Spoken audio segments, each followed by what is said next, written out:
Welcome to Blizzard Fire. We hope this video helps fire up your solution. Charge your device to at least 50% before starting the update.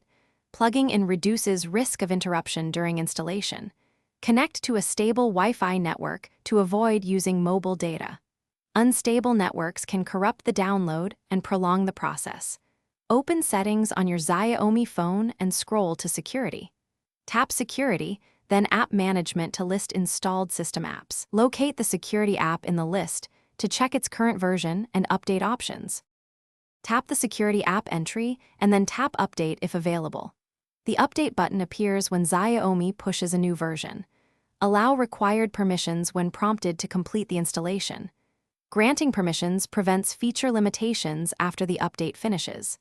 After installation, restart the Security app to apply new definitions.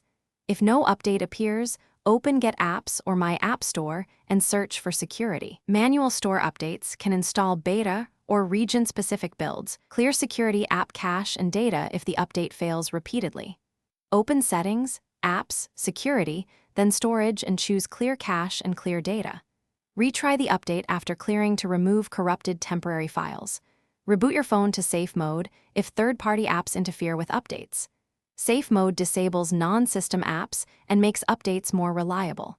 Use a VPN only when regional restrictions block the update server. Contact Xiaomi support when persistent errors show an error code or installation failure. Thanks for watching. If you found this helpful, don't forget to like and subscribe.